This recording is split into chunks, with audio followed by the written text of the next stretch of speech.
오늘은 축복신앙 이런 제목으로 함께 은혜를 받고자 합니다.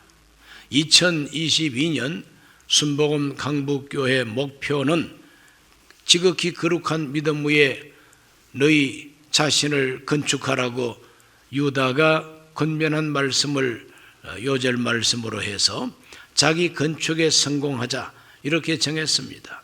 지극히 거룩한 믿음 위에 자기를 건축해야 됩니다. 그래서 그 믿음을 몇 가지로 나누어서 주일마다 말씀을 증거했습니다. 창조신앙, 그리고 구원신앙, 부활신앙, 성령 충만신앙, 재림신앙, 지난 주일에는 언약신앙, 오늘은 축복신앙에 대해서 말씀을 함께 나누겠습니다. 축복신앙이란 무엇이냐? 그것은 가장 쉽게 말씀드려서 복 주시는 하나님을 믿는 신앙이 축복신앙입니다. 성경에는 하나님이 주시는 복으로 가득합니다. 창세기 때부터 하나님께서 천지 창조할 때부터 복 주신 하나님이십니다. 창세기 1장 22절 말씀에는 하나님이 그들에게 복을 주시며 이르시되 생육하고 번성하여 여러 바닷물에 충만하라, 새들도 땅에 번성하라 하시니라. 하나님이 그들에게 복을 주셨다 그랬어요. 그들이 누굽니까? 사람이 아니라 아직까지 사람도 창조하기 이전입니다. 바다 속에 있는 동물들, 그리고 고기들, 하늘을 나는 새들, 바닷물과 함께 서식하는 모든 생명들, 이 생물들, 이 모든 생물들에게 하나님께서 복을 주셔서 생육하고 번성하고 충만하라 그랬습니다. 생육하고 번성하고 충만한 것이 하나님의 복이라 이 말입니다. 사람에게는 더 큰 복을 주셨습니다.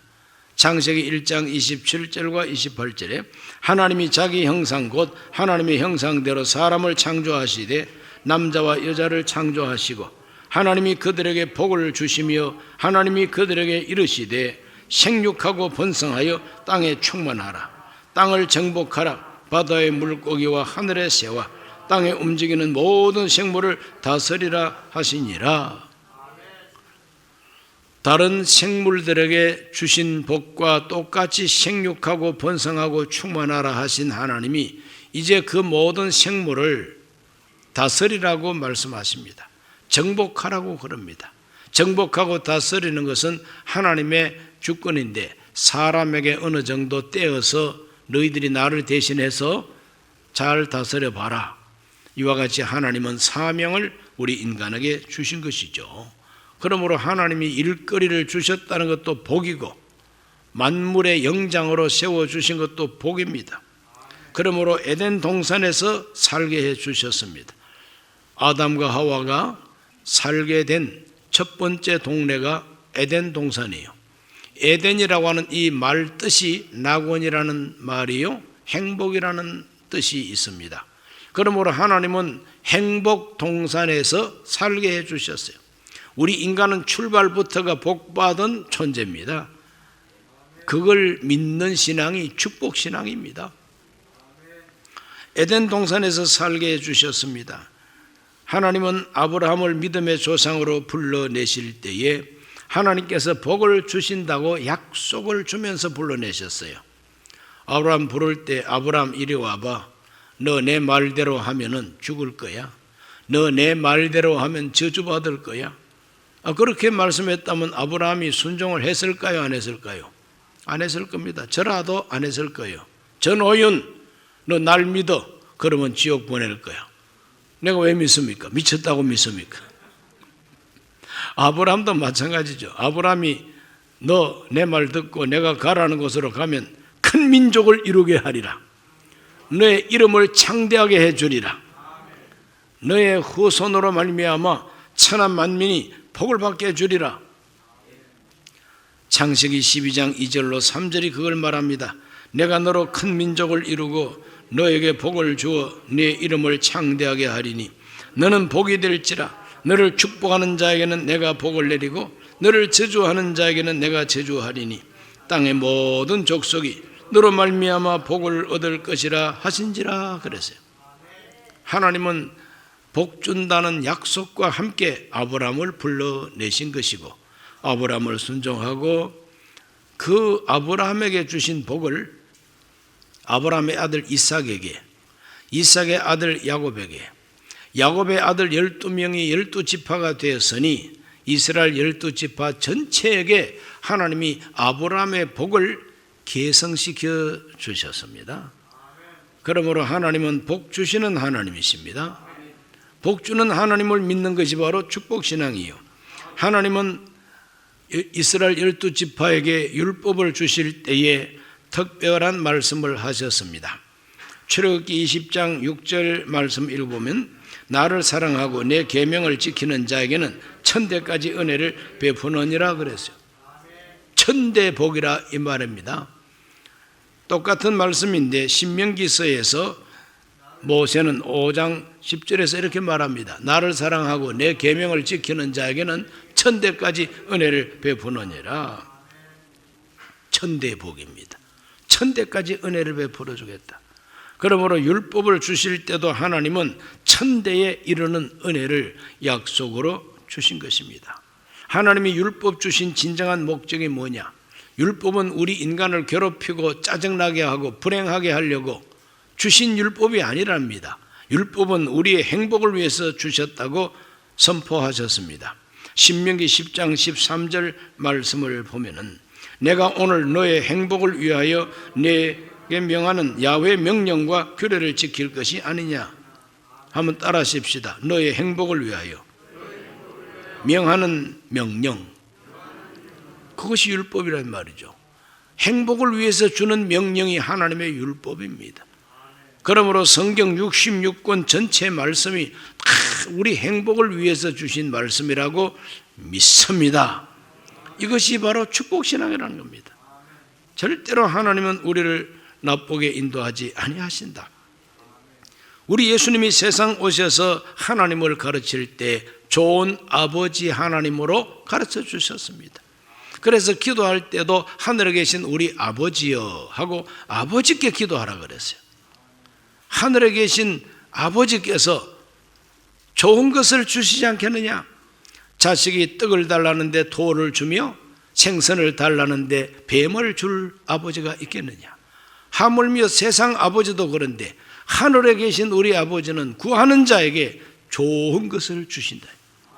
그러므로 좋은 것을 주시는 좋은 아버지 하나님, 그래서 하나님은 참 좋으신 하나님이시다고 믿는 신앙이 축복신앙이란 말이죠. 좋으신 하나님, 좋으신 하나님 찬송도 있지 않습니까?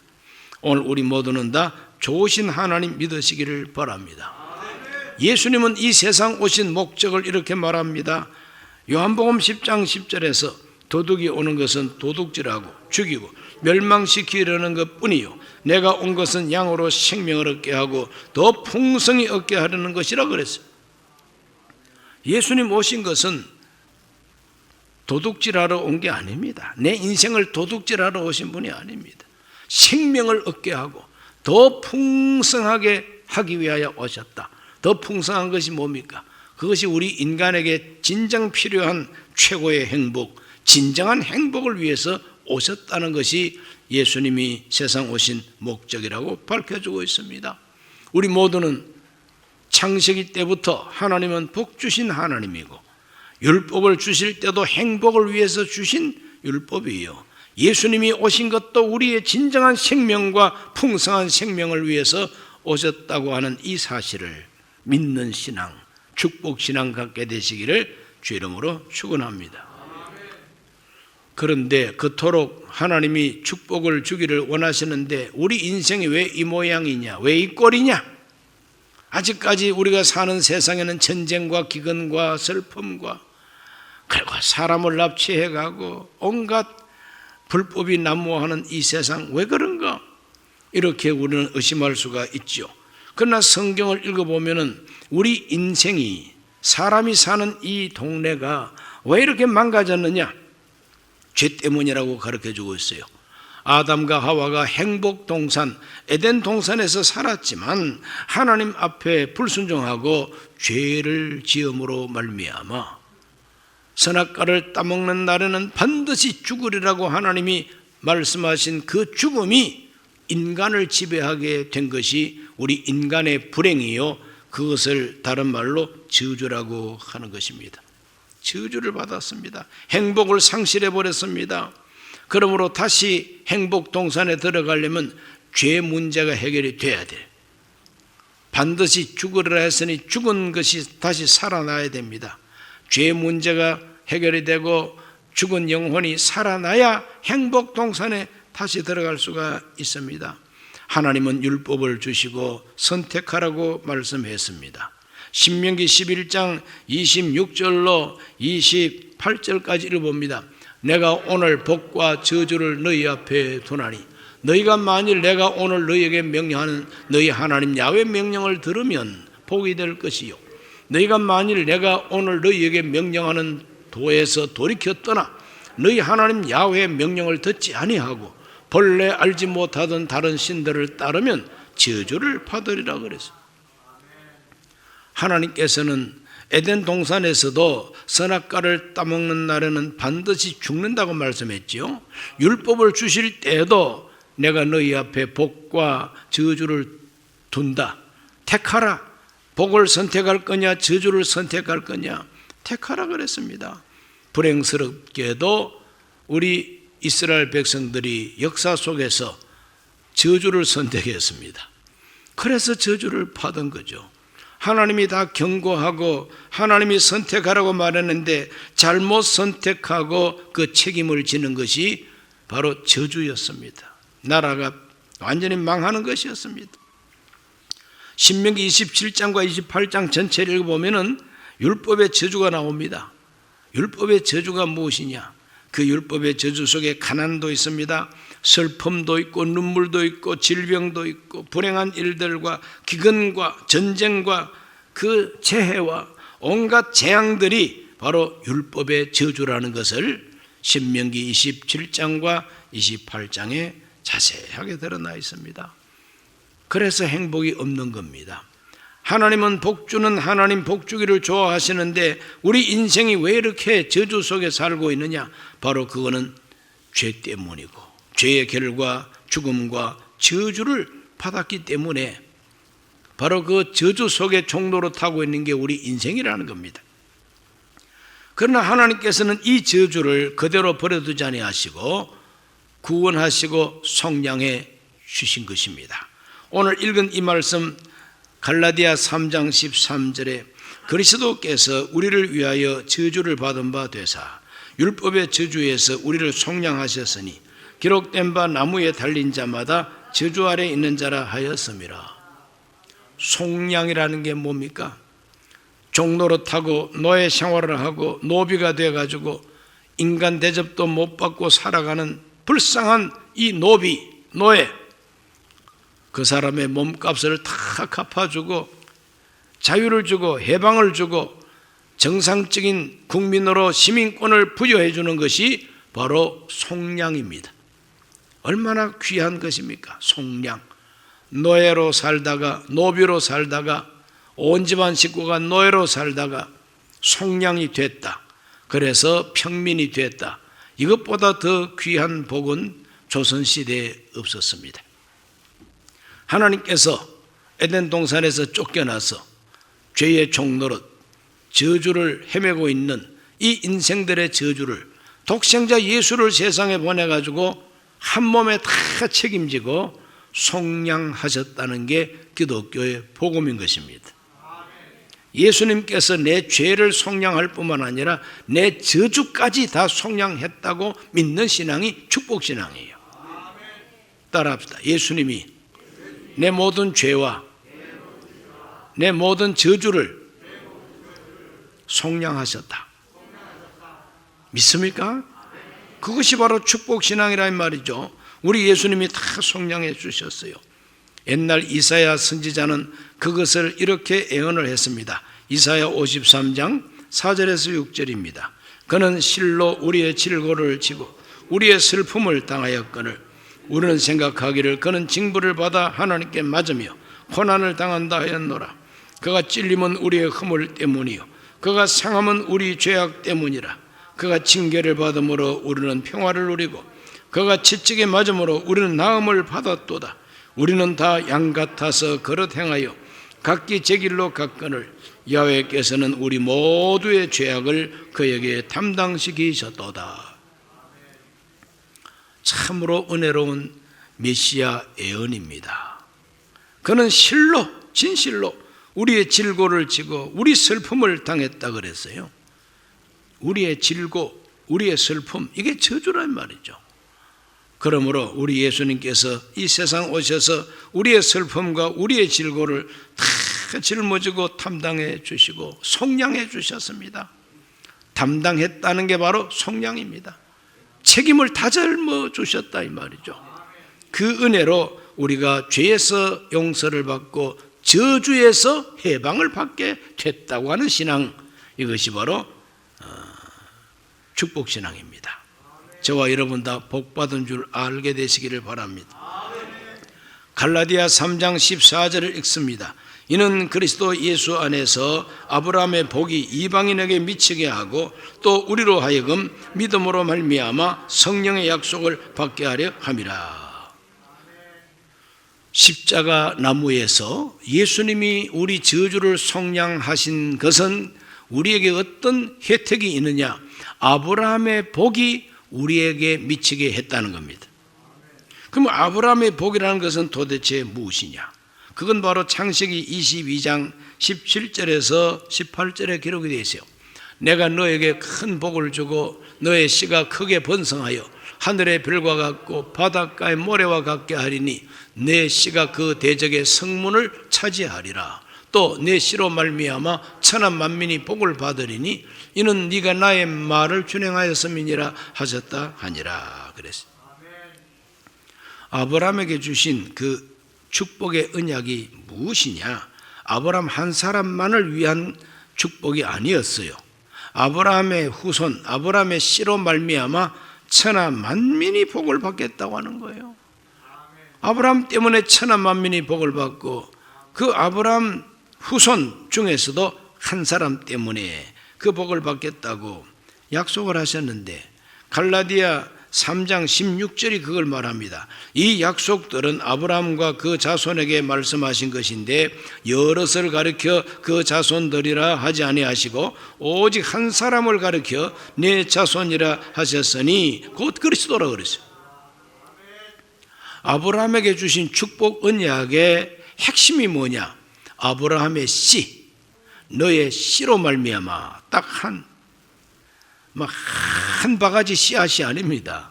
한 톨 씨앗, 딱 한 톨 씨앗, 단수입니다. 바로 그 한 씨앗 때문에 천한 만민이 복을 받는다. 그러면 그 한 사람, 그 한 씨앗은 누구를 가리키느냐? 예수 그리스도를 가리킨다요. 그분이 오셔가지고 우리 죄와 우리 저주를 속량하셨다는 겁니다. 그 은혜로 말미암아 우리가 죄 사함 받고 저주에서 해방받고 하나님의 복된 후손이 되었으니 이 얼마나 큰 축복입니까? 그러므로 축복신앙은 예수 그리스도를 통해서 구속해 주신, 속량해 주신 그 은혜로 저주에서 해방이 됐다고 믿는 신앙이 축복신앙입니다. 믿어지십니까? 믿으시기를 바랍니다. 그 다음에 세 번째로 이 축복신앙은 순종으로 살면서 감사하는 신앙입니다. 축복으로 살면서 얼마나 감사합니까? 축복 주신다니까 얼마나 감사합니까? 그래서 순종하는 겁니다. 축복신앙은 그 출발이 복 주신다는 약속을 믿고 순종하는 것부터 출발합니다. 아까도 말씀드린 바와 같이 아브라함에게 하나님이 약속을 하시고 불러내셨다 그랬습니다. 본토, 친척, 아버지 집을 떠나서 내가 지시하는 곳으로 가라. 그러면은 내가 너를 창대하게 하고 너는 많은 민족의 조상이 될 것이고 너의 후손 때문에 천한 만민이 복받겠다 그랬어요. 아브라함이 들어볼 때 너무나도 엄청난 복입니다. 나의 하란 총구석에 가만히 앉아가 썩을 사람이 아니로구나. 하나님이 나한테 이런 엄청난 복을 주시는구나. 그래서 기대하고 출발한 겁니다. 오늘 저와 여러분 예수 믿는 것도 똑같은 원리입니다. 예수 그리스도를 구주로 영접하면 하나님의 자녀가 되고 예수님이 주시는 그 언약의 복을 다 받는다. 죄 사함을 받고 성령을 받고 천국이 내 것이다. 그러니까 예수 믿는 거 아닙니까? 예수 믿으면 저주받고 예수 믿으면 망하고 예수 믿으면 불행해진다 그러면 누가 예수 믿겠습니까? 목사부터 천리말리 도망갑니다. 우리 모두가 다 축복신앙을 가지고 하나님이 영생 주신다니까 지금 믿고 있는 것이죠. 축복신앙은 하나님이 약속한 복을 믿고 기대하고 기도하고 순종하는 신앙생활입니다. 그것이 바로 건강한 신앙생활입니다. 우리가 처음부터 위대한 사람 없어요. 다 하나님이 복 주신다는 약속을 믿고 출발하는 겁니다. 그렇게 출발해가지고 진짜 복을 받고 구원의 확신도 가지고 기도 생활하고 응답을 받고 그러다 보니까 이제 믿음이 자랍니다. 믿음이 장성해집니다. 철듭니다. 철들면서 이제부터는 그럼에도 불구하고 감사하는 생활을 하게 됩니다. 성장할수록 깨닫고 하나님의 은혜라는 것을 알고 감사하기를 시작합니다. 이것이 바로 축복신앙인 것입니다. 복 주시옵소서 하고 복을 비는 신앙에서 출발해서 이제 신앙이 성장하면 내가 복을 받았구나 하는 걸 깨닫게 됩니다. 내가 은혜를 받았구나, 내가 구원을 받았구나 깨닫게 됩니다. 그러니까 그때부터는 이제 감사가 나오게 되어 있습니다. 모든 것이 은혜라고 하는 찬송이 있죠. 내가 누려왔던 모든 것들이, 내가 지나왔던 모든 시간이, 내가 걸어왔던 모든 순간이 당연한 것이 아니라 은혜였습니다. 모든 것이 은혜입니다. 한없는 은혜입니다. 내 인생에 당연한 것 같지만 하나도 당연한 것이 없고 모든 것이 은혜요, 모든 것이 하나님의 은혜였습니다. 이런 찬송가 가사가 있지 않습니까? 조금 후에 이제 우리 함께 부를 겁니다. 한없는 은혜라는 그런 깨달음과 함께 우리들은 하나님께 감사하게 됩니다. 이것이 축복신앙입니다. 하나님이 주신 복을 헤어보고 감사하는 신앙이 축복신앙이라. 네덜란드는 우리나라보다 훨씬 앞서서 기독교에 심취했던 그런 국민들입니다. 그 네덜란드에 이런 말이 있습니다. 돈으로 집은 살 수 있어도 행복한 가정은 살 수가 없다. 돈으로 좋은 시계는 살 수 있어도 흘러가는 시간은 살 수가 없다. 돈으로 좋은 침대는 살 수가 있으나 편안한 단잠은 살 수가 없다. 돈으로 좋은 음식은 사 먹을 수 있지만 건강은 살 수가 없다. 돈 가지고 높은 지위는 살 수가 있어도 존경은 살 수가 없다. 돈 가지고 쾌락은 살 수가 있지만 참된 행복은 살 수가 없다. 자, 그런 말을 들어보니까 돈 없어도 행복할 수 있지 않습니까? 돈 없어도 건강할 수 있지 않습니까? 돈 없어도 내 가정이 편안한 가정이 될 수 있지 않습니까? 돈은 없지만은 존경받을 수는 있지 않습니까? 그러므로 돈이 없어도 행복할 수 있다는 거예요. 이건 돈으로 살 수 없는 것이라면 돈보다 귀한 거 아닙니까? 그러니까 이 돈보다 귀한 것을 갖고 있으니까 내가 돈은 없지만은 귀한 보배는 가지고 있다는 거 아닙니까? 부부가 결혼해서 평생 의지하고 참으면서 항상 좋을 수는 없죠. 그래서 항상 좋을 수는 없으면 참아주고 인내해주고 용서해주고 이렇게 끝까지 산다는 이 자체는요, 돈 주고 살 수 없는 거예요. 귀한 겁니다. 가족들이 서로 사랑하고 의지하고 책임져주고 돌봐주고 이것이 돈보다 귀한 것입니다. 이웃에 대한 따뜻한 사랑과 손길, 이 모든 것은 돈보다 귀한 것이라. 오늘 우리들은 축복신앙 안에서 깨달아야 됩니다. 내가 하나님께서 나한테 돈은 많이 안 주셨지만 이 귀한 것을 주셨구나. 돈 가지고 살 수 없는 것을 하나님이 나한테 많이 주셨구나. 이를 깨닫게 되면 감사가 나오게 되어 있습니다. 범사에 감사라 그랬습니다. 그러므로 이 축복신앙의 사람은 하나님께 복을 빌기도 하고 기대하고 기도하고 순종하고 또 복을 경험합니다. 그런 복을 깨닫고 감사합니다. 감사하는 수준에서 뛰어나서 복을 나누어 주는 사람이 축복신앙의 사람입니다. 나 혼자 잘 먹고 잘 살 것이 아니요, 나 혼자 잘 살면서 감사만 할 것이 아니라 이제는 이것을 가지고 섬기자, 이것을 가지고 남도 행복하게 해주자, 다른 사람을 기쁘게 해주자, 내가 받은 복을 가지고 그 사람을 위해서 섬긴다 이 말이죠. 그러면 내가 섬겨주는 것 때문에 그 사람이 행복해지고 그 사람이 성공하고 그 사람이 사람답게 살면 도와주는 내 마음이 얼마나 보람 있고 얼마나 행복한지, 주면서 행복하고 희생하면서 행복하고, 이것이 바로 축복신앙인이다 이 말입니다. 오늘 우리 모두는 다 섬김으로 행복하고 또 섬김으로써 내 인생에 참 만족을 얻게 되시기를 주 이름으로 축원합니다. 축복신앙입니다. 기도합니다. 살아계신 아버지 하나님, 오늘 우리들은 축복신앙에 대해서 하나님 말씀을 나누었습니다. 우리 하나님, 좋으신 하나님, 복 주기를 원하시는 하나님, 구하는 대로 넘쳐도록 주시는 좋으신 아버지, 그러나 우리들은 불순종으로 죄로 말미암아 행복을 빼앗겼습니다. 주께서 이것을 아시고 독생자로 오셔서 속량해 주신 것 감사합니다. 이제부터 주님을 순종하고 따르게 하여 주옵시고, 하나님 주시는 복을 깨닫게 하여 주셔서 범사에 감사하게 하여 주시고, 감사의 차원에서 뛰어나 이제는 섬기는 삶을 살게 해 주옵소서. 이러므로 하나님 주신 모든 은혜와 복을 감사함으로 섬김으로 열매를 맺고 기뻐하는 삶을 살게 해 주옵소서. 예수 그리스도 이름으로 기도하옵나이다. 아멘. 잠시 고개를 숙입니다. 오늘 처음으로 교회 나오신 분 계십니까? 하나님은 복 주기를 원하십니다. 복 중에 최고의 복이 죄를 용서하고 저주를 속량해 주신 복입니다. 그 복을 받기를 원하시면 바로 그 자리에서 이 기도를 함께 하시고 예수님을 영접하시기를 바랍니다. 하나님 아버지, 저는 죄인입니다. 어디에서 와서 왜 살며 어디로 가는지 알지 못하고 죄 가운데 살았습니다. 저의 죄를 위하여 십자가에서 죽으시고 부활하신 예수님을 제 구주로 모셔드립니다.